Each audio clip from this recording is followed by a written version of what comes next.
오늘 우리에게 주시는 하나님의 말씀은 열왕기하 23장 1절에서 20절 말씀입니다.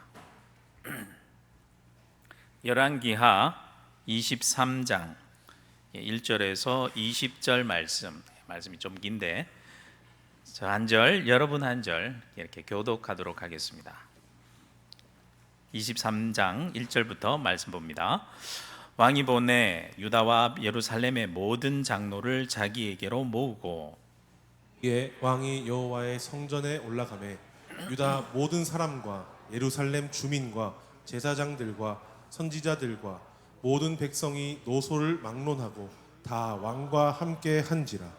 왕이 여호와의 성전 안에서 발견한 언약책의 모든 말씀을 읽어 무리의 귀에 들리고 왕이 단 위에 서서 여호와 앞에서 언약을 세우되 마음을 다하고 뜻을 다하여 여호와께 순종하고 그의 계명과 법도와 율례를 지켜 이 책에 기록된 이 언약의 말씀을 이루게 하리라 하매 백성이 다 그 언약을 따르기로 하니라. 왕이 대제사장 hil기야와 모든 부제사장들과 문을 지킨 자들에게 명령하여 바알과 아세라와 하늘의 일월 성신을 위하여 만든 모든 그릇들을 여호와의 성전에서 내다가 예루살렘 바깥 기드론 밭에서 불사르고 그것들의 재를 베델로 가져가게 하고 옛적에 유다 왕들이 세워서 유다 모든 성읍과 예루살렘 주위의 산당들에게 분향하며 우상을 섬기게 한 제사장들을 폐하며 또 바알과 해와 달과 별대와 하늘의 모든 별에게 분향하는 자들을 폐하고 또 여호와의 성전에서 아세라 상을 내다가 예루살렘 바깥 기드론 시내로 가져다 거기에서 불사르고 빻아서 가루를 만들어 그 가루를 평민의 묘지에 뿌리 또 여호와의 성전 가운데 남창의 집을 헐었으니 그곳은 여인이 아세라를 위하여 휘장을 짜는 처소였더라.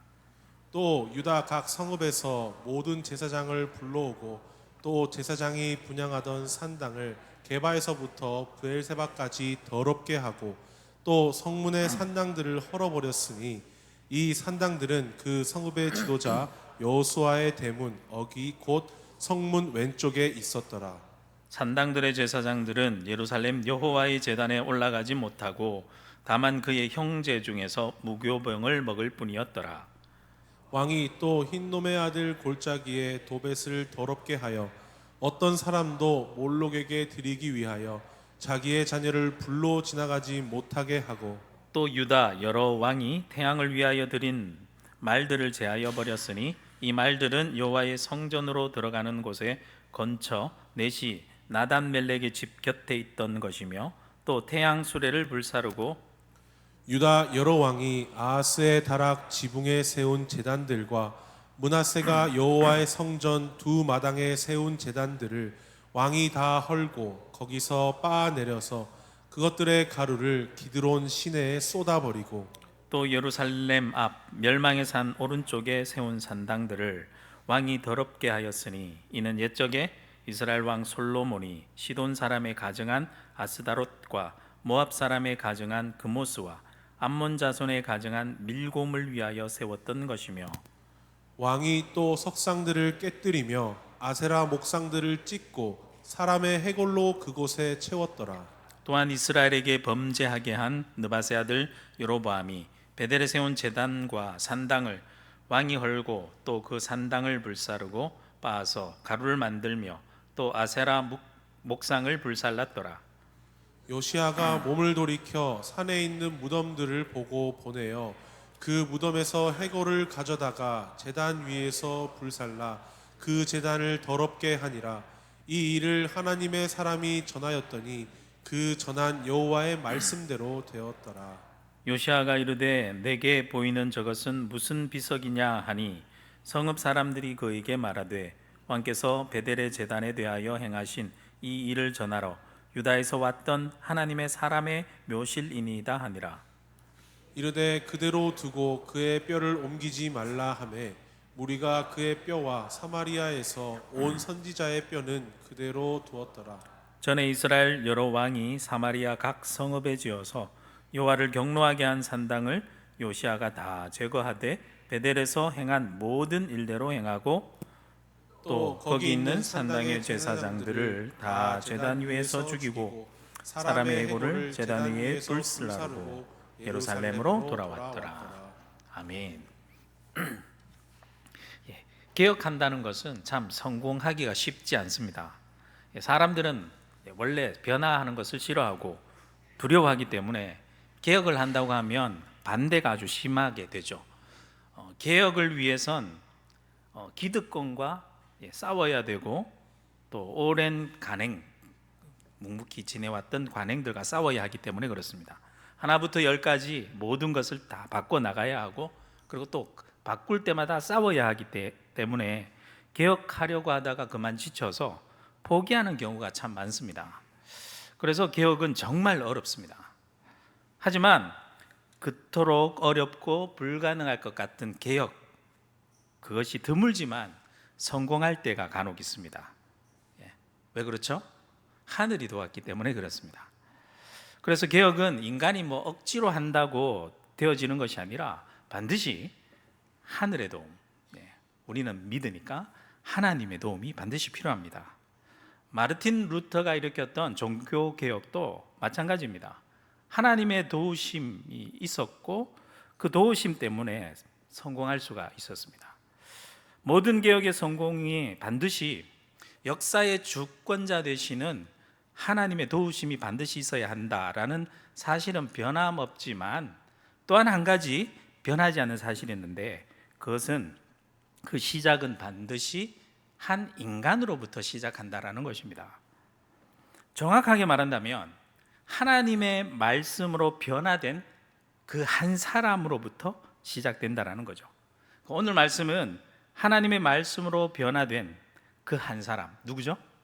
요시야 왕, 그 사람으로부터 시작된 종교개혁의 이야기입니다.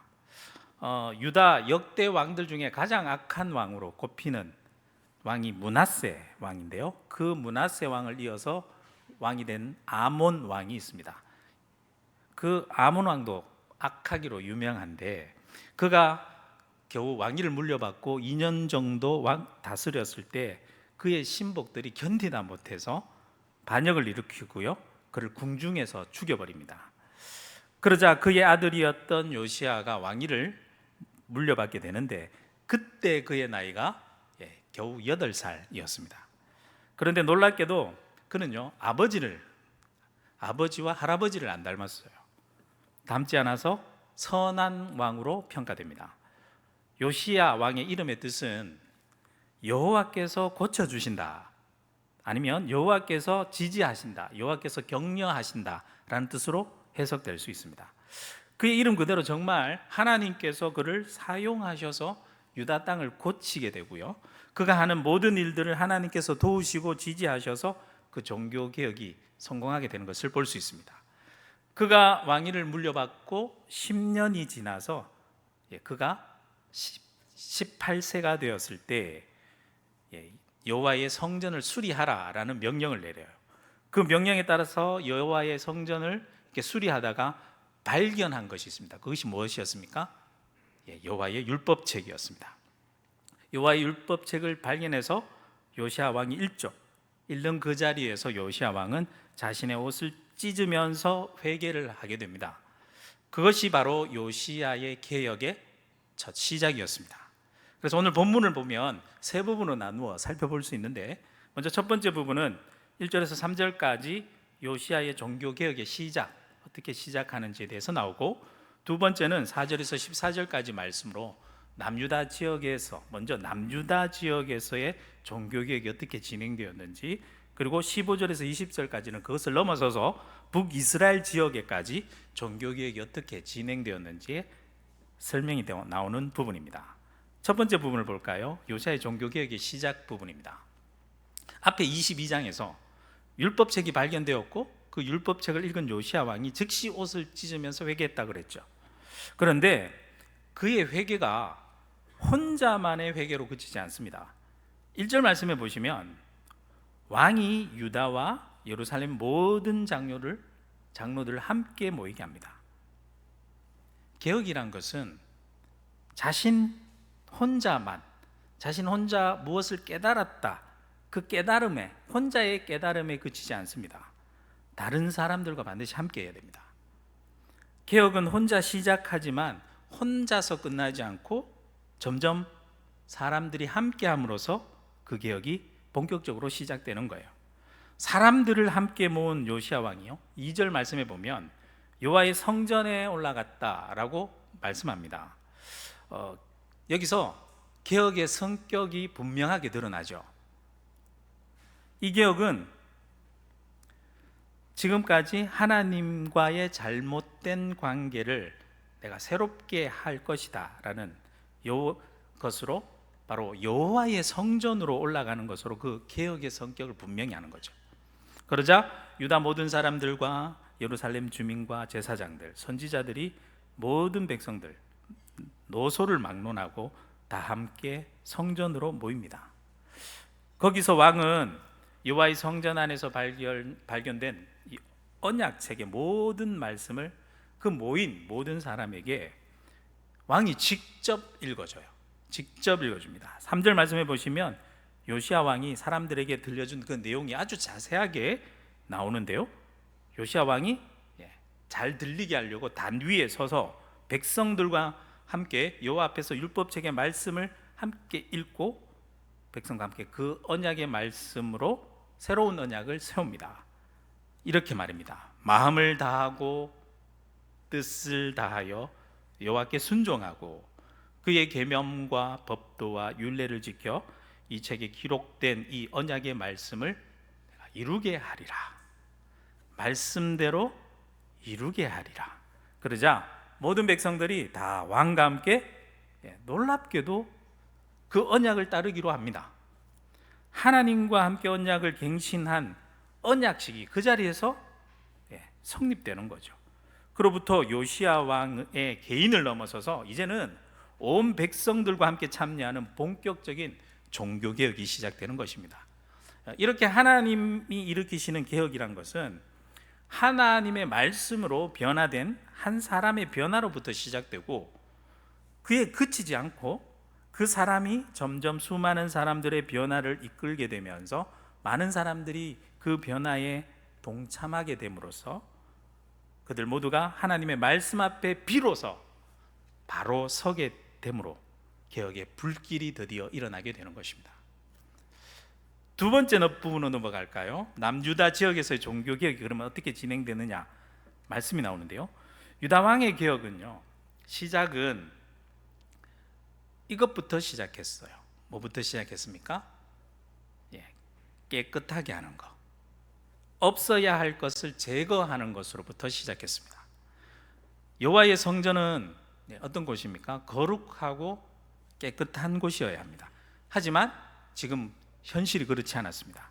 그래서 여호와의 성전을 청결하게 하는 것으로부터 개혁을 시작합니다. 4절 말씀해 보시면 왕이 대제사장 hil기야와 모든 부제사장들과 문을 지킨 자들에게 바알과 아세라와 하늘의 1월 성신을 위하여 만든 모든 그릇들을 여호와의 성전에서 내다가 예루살렘 기드론 밭에서 불사르라 라고 명령합니다. 참 많기도 하죠. 그것도 여호와의 성전 안에서요. 여호와의 성전에 각종 우상을 섬기는 그릇들이 다 있습니다. 여호와만 섬겨야 할 여호와의 성전이 여호와도 섬기지만 각종 우상들을 섬기는 혼합 종교의 장소로 변해버렸다라는 것이 지금 말씀을 통해서 만천하에 드러나게 되죠. 요시야 왕은 주저하지 않고요, 이것들 싹 다 치워버리고 다 불살라버립니다. 또 그것들을 다시는 성전에 가까이 하지 못하도록 그 태워 불사버린 그 죄들 모두 우상의 본거지인 베델로 다 가져가 버려라. 쟤까지도 여기 있어서는 안 된다. 다 가져가 버려라. 그렇게 명령합니다. 5절 말씀해 보시면 유다 왕들이 옛적부터 세운 유다 모든 성읍과 예루살렘 주위에 있는 산당들에 분향하며 우상을 섬기게 한 제사장, 우리말로는 같은 제사장이지만 히브리어 단어로는 달라요. 여기서 말한 제사장이란 것은 하나님을 섬기는 제사장, 히브리어는 코하님이라고 말하는데요, 여기서 사용한 다른 우상을 섬기는 제사장은 케마림이라고 하죠. 단어가 달라요. 그러니까 앞쪽에는 우상을 섬기게 한 제사장이라는 거죠. 그 제사장을 다 폐해버립니다. 또 발과 해와 달과 별대, 별무리들, 성자를 말해요. 별대, 하늘의 모든 별에서 분양하는 자들을 폐합니다. 여호와 하나님만을 섬겨야 할 왕이 각종 이방 우상들을 섬기는 산당들을 만들고 이방 신들을 섬기는 제사장들을 세웠다라는 이 사실 믿겨지지 않죠? 게다가 그게 다 끝이 아닙니다. 대총설을 한번 시작해 보면 그동안 숨겨놓았던 더러운 것들이 조금씩 막 툭툭 튀어나오죠. 다 더러워진 것들, 치워놓은 것들, 쓰레기들 조금씩 다 드러나게 되듯이 종교개혁을 한번 시작하니까 그동안 은근히 숨겨놓았던 모든 죄악들이 하나 둘씩 다 드러나기 시작하는 겁니다. 6절 말씀에 보면 이렇게 시작하죠. 또란 말에 잘 보세요. 또 여호와의 성전에서라고 이렇게 시작합니다. 끝이 아니라 또 나왔다는 거죠. 또를 강조하고 있습니다. 여호와의 성전에서 또 아세라상이 나오니까 아세라상을 내다가 예루살렘 바깥 기드론 시내로 가져가서 거기서 불사르고 가루로 만들어 버립니다. 그리고 그 가루를 평민의 묘지에 뿌린다라고 했는데요. 이건 헛된 우상이 아무런 힘도 없고 정말 무가치한 것, 평민의 묘지는 그냥 버리듯이 매장하거든요. 그렇게 버려질 가치, 무가치한 것임을 드러내는 조치죠. 그런데 이게 치워도 또 나오고 또 나옵니다. 7절 말씀 보십시오. 또 여호와의 성전 가운데, 이번에는 남창의 집을 헐었다라고 했습니다. 여기서 남창이란 말은 이방 제사를 드리기 위해 성전에 고용된 미동, 그러니까 남자들 말하는데요. 오늘로 말미암으면 신정 창기, 어찌 보면 남자 접대부 비슷한 거예요. 그곳은 여인이 아세라를 위해서 휘장을 짜는 처소에 있었다. 구체적인 장소를 말한 것으로 볼 때 어찌 보면 그 당시 사람들은 누구나 다 암묵적으로 다 알고 몰래 행하고 있었다라는 사실이 드러나죠. 다른 곳도 아니라 엄연히 여호와의 성전인 그곳에서 말입니다. 8절 말씀해 보실까요? 8절 말씀에는 예루살렘을 넘어서 이제 온 유다 지역을 향한 종교 개혁으로 이제 점점 발전해 갑니다. 요시야 왕은 유다 각 성읍에서 모든 제사장들을 불러 모으고 게바와 보엘세바까지, 이 게바와 보엘세바까지란 말은요, 온 최북단과 남단, 즉 온 이스라엘 지역을, 온 이스라엘을 말하는 거예요. 이스라엘 곳곳에 있는 산당들을 다 일부러 찾아서 더럽게 합니다. 더럽게 한다라는 것은요, 이제는 다시 그곳에서 이방 신들에게 제사를 드리지 못하도록 종교적으로 아예 부정하게 더럽게 만들어 버렸다라는 말입니다. 또 성읍의 지도자가 나오죠. 지도자 여호수아의 대문 어기, 곧 성문 왼쪽에 있었던 유명한 성문의 산당들도 다 헐어버렸습니다. 이것만 봐도 그 당시 지도자들까지 적극적으로 우상 숭배에 참여한 것으로 드러나죠. 9절 말씀에 보면 산당들의 제사장들이 예루살렘 여호와의 제단에 올라가지 못하고 다만 그의 흉제 중에서 무교병을 먹었다. 이 말은요, 산당에서 산당 제사장들이 함부로 예루살렘의 여호와의 단에 올라가 여호와께 제사를 드리는 이렇게 제단이, 여호와께도 드리고 이방신도 드리는 제단이 타락하는 결과 그를 가져오게 될까봐 제단을 순수하게 지키기 위해서 이것을 금했다라는 것입니다. 다만 그들의 생계는 유지해야 되니까 그 유지할 수 있도록 하기 위해 무교병은 먹을 수 있도록 해주었다라는 겁니다. 여기서 심지어 어찌 보면 제사장들조차 종교적으로 혼탁해지고 타락하고 있었다라는 것을 알 수가 있죠. 10절 말씀이 계속 보면 여호와께서 정말 가증히 여기시는 끔찍한 타락의 현장이 드러나요. 흰놈의 아들 골짜기의 도벳이라는 곳, 도벳이란 말은 화로를 뜻하는 말인데요, 이 몰렉에게 자신의 자녀를 바치는 제의장소의 명칭이에요. 이 흰놈의 아들 골짜기의 도벳을 더럽게 하여 어떠한 사람도, 성경에는 이 인신제사를 드리는 신의 이름이 여러 나오는데 몰록이라 하기도 하고 몰렉이라 하기도 하고요, 밀곰이라 하기도 하고 밀감이라고 하기도 합니다. 모두 동일한 암몬신이에요. 암몬신으로 사람의 몸과 황소의 머리를 가진 형상으로 생겼어요. 그럼 그 신에게 드리기 위해서 자기 자녀를 불로 지나가지 못하게 했다. 인신제사를 못 드리겠다. 몰렉 숭배와 모압의 신 그모스 숭배는 인신제사 관습이 있었는데, 이것이 유다 땅에도 지금 버젓이 공공명백하게 행해주고 있었다라는 것이죠. 11절 말씀에 보면 이제는 여호와의 성전에서 산당들을 얘기하는데요, 11절 말씀에 보면 유다 여러 왕이 태양신을 섬기는 데 사용한 말들, 수레들 다 불살라 없애버립니다. 12절 말씀에 또 나와요. 유다 여러 왕이 아하스의 다락 지붕에 세운 제단들과 악한 왕으로 유명했던 므낫세 왕이 여호와의 성전 두 마당에, 그것도 성전 그 마당에 세운 제단들 다 헐어버리고 빻아내려서 그 가루를 기드론 시내에 쏟아버렸다 했습니다. 이렇게 아무 힘없이 물에 떠내려가는 볼품없는 우상이라는 것을 다 보여주는 거죠. 13절 말씀에 보면 예루살렘 앞 멸망산이라고 나오는데, 멸망산은 예루살렘 동쪽 밖에 기드론 골짜기가 있는데요, 그 골짜기 가에 있는 감람산, 올리브산이라고 하는 감람산에 한번 이렇게 솟아오른 한 봉우리를 그냥 멸망산이라 그래요. 그쪽에 오른쪽에 세운 산당들을 더럽게 했다라고 합니다. 이 산은 특히 유명했는데 뭐로 유명했느냐?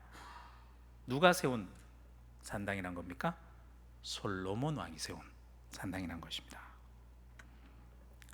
그 위대한 왕 솔로몬 왕마저도 온갖 시돈 사람의 아스타롯, 모압의 가증한 그모스, 가증한 말을 꼭 붙여요. 암몬 자손의 가증한 밀곰, 그것을 위하여 곳곳에 누가? 솔로몬 왕이 산당을 세웠던 것입니다. 자, 11절 말씀에서 13절 말씀까지 유다의 여러 왕들, 한두 명이 아니란 거죠. 거의 대부분이에요. 여러 왕들, 심지어 누구까지? 솔로몬 왕까지 산당을 세웠기에 이스라엘 땅에서는 계속해서 이 산당을 쉽게 치울 수가 없었습니다. 그것이 그들의 죄악의 올무가 되죠. 백성들뿐만 아니라 지도자들, 제사장들, 심지어 왕까지도 심각하게 우상숭배 문화에 젖어들었던 것이죠. 이것이 죄악이다라는 것을 깨닫기도 전에 그냥 문화 속에 파묻혀서 본인도 분별력을 잃어버린 채 하나님과 함께 여러 우상들을 함께 섬기고 있었다라는 것을 알 수가 있습니다. 14절 말씀해 보시면 요시야 왕은 이 모든 것들을 구체적인 장소 하나하나 언급하면서요, 유명할수록 그 장소를 언급하면서 철저히 파괴하면서 종교개혁을 단행합니다. 백성으로부터 시작해서 선대 왕까지 지은 모든 죄악된 길에서 돌이키는 그런 종교개혁을 아주 가감하고 담대하게 단행합니다. 곳곳에 숨어있는, 숨겨두었던 모든 석상과 목상들 다 일일이 다 찾아내어서 다 찍어 없애버리고 불살라버리고 없애버리고 사람의 해골로 그것을 채워버립니다. 사람의 해골로 그것을 채웠다라는 것은, 그렇게 한 이유는요, 이스라엘 사람들은 죽은 시체와 접촉하게 되면 부정하게 여겼기 때문에 죽은 사람 해골로 채워지게 되면 그곳은 완전한 어떠한 장소가 돼요? 부정한 장소가 돼서 사람이 갈 수 없는 곳이 됩니다. 즉 사람이 얼씬도 할 수 없도록, 조금도 죄악의 씨앗이라면 접촉할 수 없도록 만들어버린다는 거죠. 요시아의 종교개혁은 이렇게 시작부터 아주 구체적이고 철두철미한 성전 청결 작업으로부터 시작되었습니다. 지금까지 암묵적으로 은밀히 숨겨져 왔던 유다 곳곳에 죄악된 현장들을 일일이 모두 하나하나 찾아내어서 그곳을 깨끗하게 했고요, 아무리 전통적으로 내려왔던 선대왕, 유명한 솔로몬 왕이 세웠던 것이라 할지라도 여호와 하나님 말씀에 어긋난 것이라고 깨닫게 되면 요시야 왕은 조금도 지체하지 않고 과감하게 없애버렸어요. 그것은 분명 어찌 보면 왕으로서, 정치하는 왕으로서는 어려운 결정이었을 거예요. 주변에 분명히 조금만 왕이시여 조금만 타협할 여지를 두십시오, 도망갈 구멍은 만들어줘야죠. 너무 그렇게 깐깐하게 굴다가는 오히려 당하게 될 수도 있습니다. 이런 각종 유혹의 손길들이 없었을까요? 분명히 있었을 겁니다. 하지만 요시야 왕은 그 모든 유혹에도 전혀 굴하지 않고 아주 단호하고 철저하게 종교개혁을 단행합니다. 어떻게 그럴 수 있었을까요? 그는 종교개혁을 무엇으로 시작했습니까? 말씀으로 시작했습니다. 사람의 말을 따르지 않고 하나님의 말씀을 따라 모든 것을 결정했기 때문입니다. 종교개혁자, 우리가 대표적으로 하는 종교개혁자 누구죠? 마틴 루터. 마찬가지입니다. 비텐베르크 대성당문에 내걸었던 95개조 반박문, 그 반박문이 유명해지죠. 루터로 시작된 것이 점점 퍼져나가요. 삽시간에 독일과 유럽에 퍼져나갔고 수많은 사람들이 점점 루터를 지지하는 사람들이 생겨났습니다. 그런데 반면 로마 가톨릭 측에서는 루터를 파면해버립니다. 그리고 보름스에서 열린 국회에 루터를 카를 황제가 호출하죠. 호출해서 루터가 법정에 앞에 서게 됩니다. 그리고 그곳에서 온갖 주장을 펼치면서 만약 루터가 당신의 주장을 철회하면 모든 것을 복권시키고 보장해주겠다, 신분의 안전을 보장해주겠다, 하여튼 그렇게 가톨릭 교회 측의 온갖 태유 속에서 루터는 그 유명한 말을 그 앞에서 당당하게 이렇게 남깁니다. 저는 철회할 수 없습니다. 나는 지금 여기 서 있습니다. 다른 선택은 할 수 없습니다. 하나님이 저를 도우실 것입니다. 개혁이란 것은요, 인간의 입장에서 보면 어찌 보면 아주 외로운 투쟁 같아 보입니다. 하지만 결코 혼자 하는 싸움이 아니죠.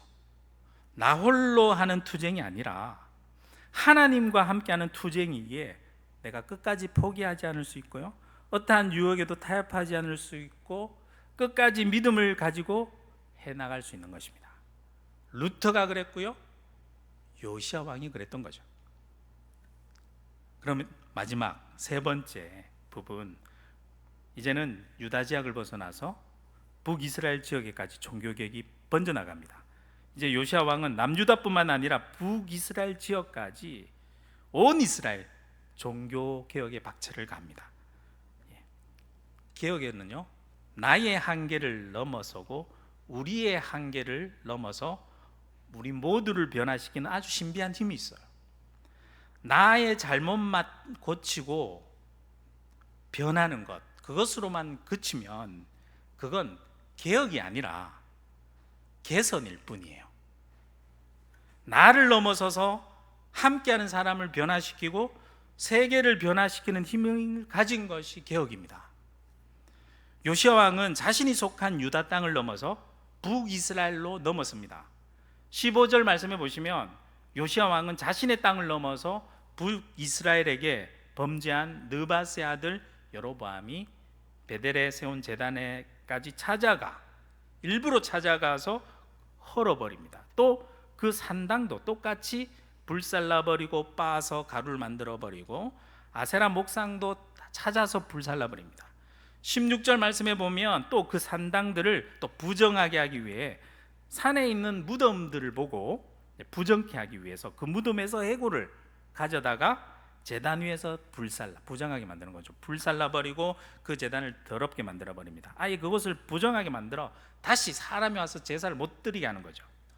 그런데 놀랍게도 이것이 열왕기상 13장 이미 하나님께서 말씀해 주신 예언의 말씀 그대로 된 거예요. 요시야 왕이 이렇게 행동하는 약 300여 년 앞에 여로보암 왕 때, 여로보암 왕이 베델의 제단을 만들고 그곳에서 분향할 때 하나님께서 보내신 유다에서 온 하나님의, 이름은 없어요, 하나님의 사람이 여로보암 왕을 향하여 예언한 말씀이 이것입니다. 열왕기상 13장 2절 말씀에 보면 제단아 제단아 여호와께서 이와 같이 말씀하시기를 다윗의 집에 요시야라 이름하는 아들을 낳으리니, 요시야라 이름하는 아들을 낳으리니 그가 내 위에 분향하는 산당 제사장을 내 위에서 제물로 바칠 것이요 또 사람의 뼈를 위하여 사르리라. 이 말씀이 그대로 이루어진 거예요. 17절 말씀에 보면 또 요시야 왕이 무덤에 어떤 비석을 봐요. 어떤 비석을 보고 이것이 무슨 비석이냐라고 묻습니다. 그러자 성읍 사람들이 베델 제단을 향하여서 예언한 그 하나님의 사람이 베델의 늙은 선지자로 말미암아 죽게 된 사건이 열왕기상 13장에 그 사건이 나와요. 기록되어 있어요. 함께 그 노인의 뼈와 함께 매장된 곳이다 라는 것을 알려줘요. 이 이야기도 열왕기 13장 그대로 나오는 이야기죠. 이 말을 들은 요시야 왕은 18절 말씀에 보면 그러면 그렇다면 그것은 그대로 두게 하고 그 뼈를 움직이지 못하게 합니다. 보존하게 합니다. 요시야 왕은 이때 그 무덤을 보면서 어떤 생각이 들었을까요? 아마 하나님의 말씀, 시간을 초월하여 지금 자신이 행하고 있는 자신을 통해서 그 하나님의 말씀이 이루어지고 있다라는 것을 깨닫지 않았을까요? 아마 그 사실을, 하나님의 말씀이 나를 통해 행해진다라는 그 영적인 체험, 아마 깜짝 놀랐을 겁니다. 이에 요시야 왕은 더 힘을 얻어서 유다를 넘어 온 이스라엘 지역의 종교개혁을 완수해 버립니다. 19절 말씀에 보면 여기도 이스라엘 여러 왕들이 사마리아 각 성읍에 지어 여호와를 경노하게 한 산당들 다 일일이 다 찾아서 제거하고요. 20절 말씀에도 거기 있는 산당의 제사장들 다 제단 위에서 죽여버리고 사람의 해골을 제단 위에 불살라서 부정하게 하고는 다 찾아서 제거하고는 예루살렘으로 돌아옵니다. 완수한 거죠.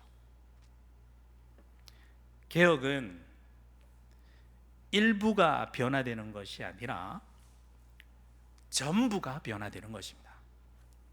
하나님은 우리의 일부분만 변화되길 원하시는 것이 아니라 우리의 전부가 변화되어서 완전히 새롭게 되기를, 거듭나기를 원하십니다. 우리 교회는요, 종교개혁의 전통을 이어받고 있는 개혁교회입니다. 특히 10월 들어섰잖아요. 10월 마지막 주일에는 모든 교회들이, 개혁교회들이 종교개혁 기념주일로 매년 지키고 있어요. 개혁교회의 모토는 교회는 항상 개혁되어야 한다입니다. 종교개혁자 칼뱅도 개혁된 교회는 이미 개혁되었어요.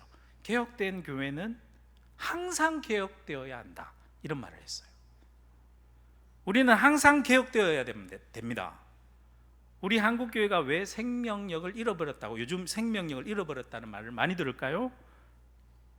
생명력을 잃어버린 것은 그 이유가 개혁 정신을 잃어버렸기 때문입니다.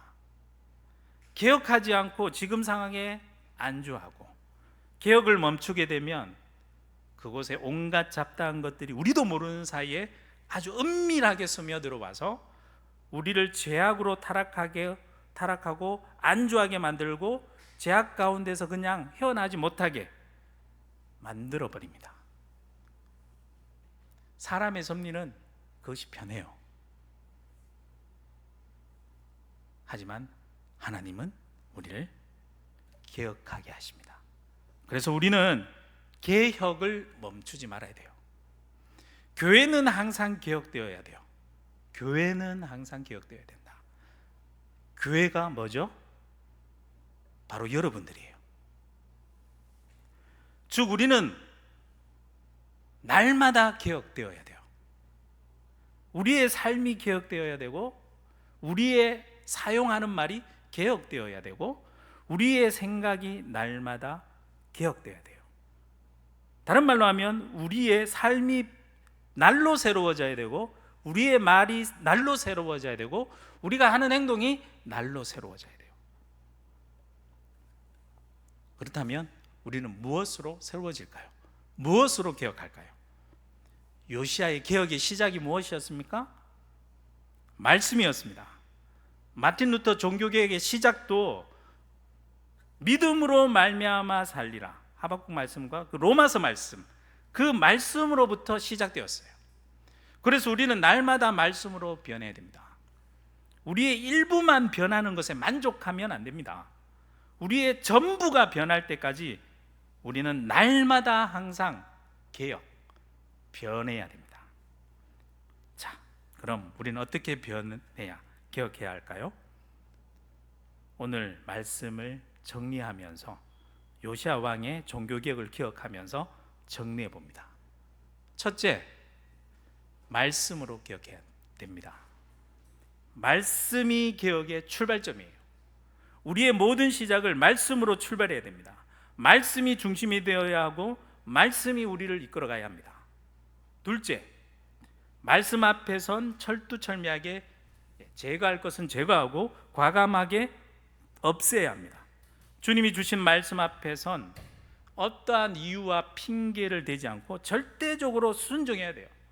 하나님의 말씀이 아닌 것은 아니라면 뒤돌아보지도 말고요, 타협하려고 하지 말고 과감하게 없애고 버려야 합니다.